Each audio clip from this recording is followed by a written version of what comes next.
Bienvenue dans Isla Grave Podcast. Ici, je vais t'aider à faire décoller ton activité avec des méthodes testées et approuvées en utilisant Instagram et ou un blog de manière éthique, sans prise de tête et en toute sérénité.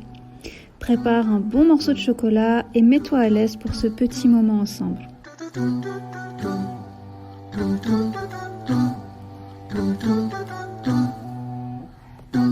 Hello et bienvenue dans ce nouvel épisode d'Isla Grave Podcast. Dans cet épisode, nous allons parler de la rédaction des publications sur Instagram. Écrire une bonne publication sur Instagram, c'est loin d'être tout le temps évident. Entre trouver une idée, écrire un texte qui plaira à tes abonnés, donner envie d'interagir, il n'est pas évident de faire du bon boulot à chaque fois. Il serait dommage que ta super image ne soit pas accompagnée d'une super publication. Nous allons voir ensemble dans cet épisode comment écrire de bonnes publications sur Instagram. Déjà, dans un premier temps, pourquoi écrire une bonne publication ? On pourrait se dire qu'une belle photo ou une vidéo devrait suffire sur Instagram. Que rédiger une publication, c'est pas nécessaire. Et pourtant, c'est en rédigeant une bonne publication que tu pourras, dans un premier temps, créer de l'engagement.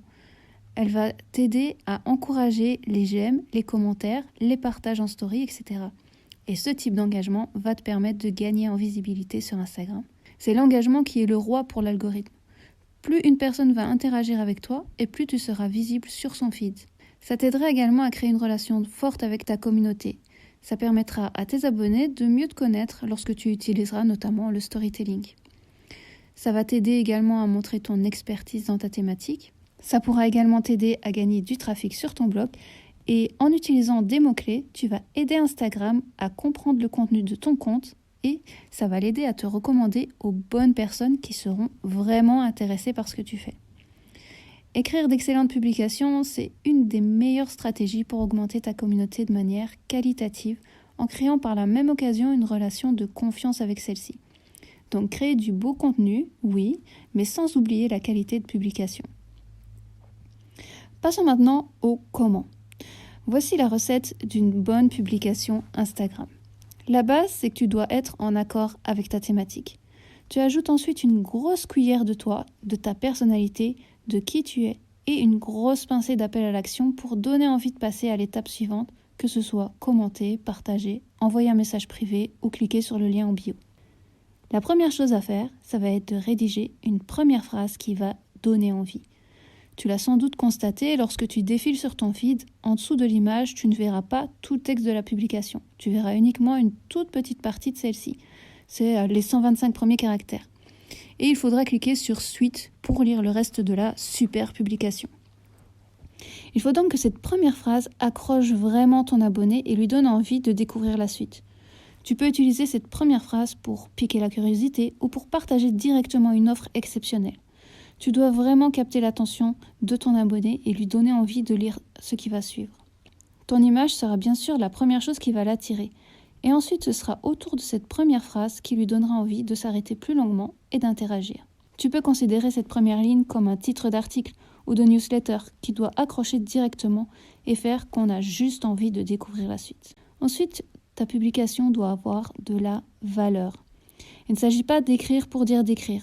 Le but, c'est pas de faire perdre du temps à tes abonnés, mais que le contenu qu'ils vont prendre le temps de lire ait de la valeur et leur apporte quelque chose.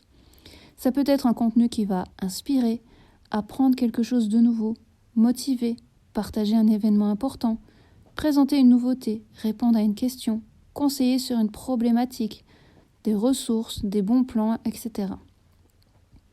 Ce qui marchera le mieux, ce sera les publications qui vont aborder un problème rencontré par ta communauté. Un point qui fait mal et que tu vas aider à résoudre. Ces problèmes, tu dois normalement les connaître par cœur si tu connais bien ta cible. Et si ce n'est pas le cas, je te remets le lien d'un article que j'ai écrit sur le sujet pour t'aider à mieux connaître ta cible. Ensuite, il faut intégrer un appel à l'action. Souvent, il suffit de ça pour avoir plus d'engagement, que ce soit pour aimer une publication ou la commenter.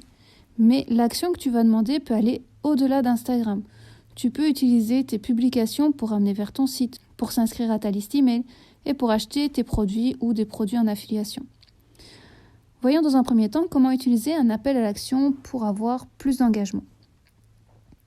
Si tu veux de l'engagement sur ta publication, en vérité, il faut le demander. Tu peux par exemple dire « aime si tu es d'accord » ou poser une question qui va donner envie à tes abonnés de répondre en commentaire. C'est une excellente façon aussi de mieux connaître ta communauté. Tu peux demander de partager en story, demander d'identifier en commentaire une amie à qui la publication pourrait être utile. Ce type d'engagement donnera un signal positif à l'algorithme d'Instagram et te permettra d'augmenter ta visibilité. Oui, parfois tu n'auras pas de réponse à tes questions. C'est pas grave, tu dois persévérer et essayer d'autres styles de questions. Peut-être que le sujet de ta publication ne parlait pas spécialement à tes abonnés. Peut-être que tu es resté absente un long moment et donc il te faut du temps pour retrouver plus de visibilité. Dans tous les cas, continue et n'hésite pas à essayer différentes choses. Maintenant, tu peux également utiliser un appel à l'action pour te ramener du trafic.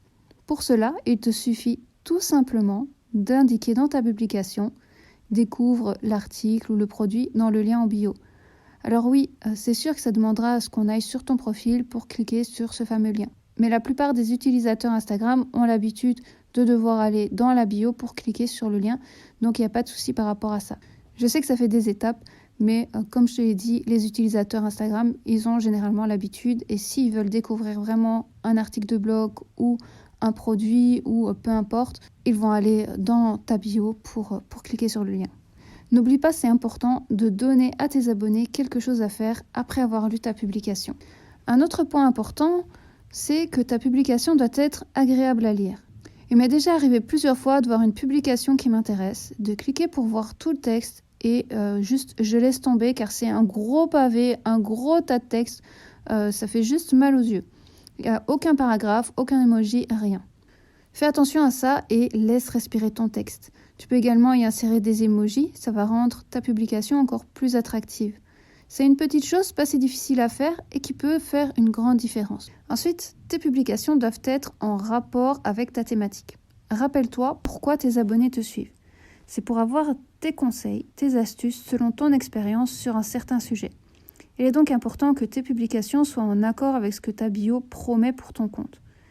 C'est pas grave si tu sors un peu du sujet de temps en temps, mais dans l'ensemble, il faut que tes publications soient pertinentes. Imagine si je commençais à partager des recettes de cuisine dans mon feed, alors que je parle pas du tout de ça, c'est pas du tout ma thématique. Ce serait un peu bizarre et on se demanderait un peu ce qui se passe et ça montrerait pas du sérieux par rapport à mon compte. Et ça, c'est une erreur que je vois fréquemment. Si c'est pour un compte perso, alors oui, il n'y a pas de souci, tu fais comme tu veux. Mais si tu utilises Instagram pour ton business, pour ton blog, pour ton projet, tu dois suivre ta ligne éditoriale et ne pas partir dans tous les sens. Ton compte Instagram, c'est un peu comme une vitrine de ton business et doit donc le refléter dans son contenu. Voici quelques idées pour t'aider à trouver des idées de publication en rapport avec ta thématique. Réponds aux questions qu'on te pose souvent. Les questions qu'on t'envoie, c'est un vrai trésor. C'est ce qui va t'aider à créer du contenu qui, clairement, a besoin de réponses. Ça va t'aider que ce soit pour la création de tes publications ou aussi des articles de blog et même, pourquoi pas, des produits. Si tu vois que tu as une question qui revient tout le temps, une problématique qui revient tout le temps, ça peut peut-être être une idée de produit. Quels sont les problèmes rencontrés par ta cible ? Tu peux également partager des citations d'experts. Par contre, ne fais tout de même pas que ça, que partager des citations. C'est un petit peu répétitif généralement et puis on veut aussi pouvoir lire tes propres conseils à toi et pas juste des citations. Tu peux partager des statistiques en rapport avec ta thématique, des ressources, des outils, partager un article de blog, des tutos. Et si tu as du mal avec ta création de contenu, j'ai écrit un article sur comment je fais pour programmer un mois de contenu Instagram. Je te mets le lien en description. Donc en suivant ces différentes étapes, tu auras normalement une excellente publication. Maintenant, il faut lui ajouter un petit plus pour sa visibilité. Il s'agit bien sûr des hashtags. Les hashtags vont te permettre d'être découverte par de nouvelles personnes. J'ai écrit un article complet sur le sujet sur le blog, donc tu pourras le retrouver, le lien en description. Et pour garder une publication agréable à lire, tu peux passer à la ligne plusieurs fois afin de mettre ta liste de hashtags tout en bas de ta publication. Parce que généralement, tes abonnés vont pas être super intéressés par ta liste de hashtags, donc tu les mets vraiment en bas de ta publication. Faisons un petit résumé des 6 étapes pour avoir une bonne publication. Première chose, avoir une phrase d'accroche. Ensuite, donner de la valeur. Ajouter un appel à l'action. rentre ta publication agréable à lire. C'est fini les gros pavés qui font mal aux yeux. Rester pertinente avec ta thématique et ne pas oublier les hashtags. En respectant ces 6 étapes, tu auras une bonne publication qui apporte du contenu de qualité à tes abonnés et qui va leur donner envie de passer à l'action. Ça peut sembler être beaucoup de choses à garder en tête, mais au fil du temps, ça va devenir une habitude et tu écriras toutes tes publications en respectant ces différents points sans même t'en rendre compte. Maintenant, c'est à toi, passe à l'action et pour ta prochaine publication, choisis 1 ou 2 étapes sur lesquelles tu vas travailler et petit à petit, tu intégreras de nouvelles étapes. C'est à toi de jouer maintenant. Tu trouveras tous les liens dont je t'ai parlé dans cet épisode dans la description et je te dis à très vite dans un prochain épisode. Je te remercie pour ton écoute. Si tu as apprécié cet épisode, n'hésite pas à me laisser ton avis et retrouve-moi sur les réseaux sociaux.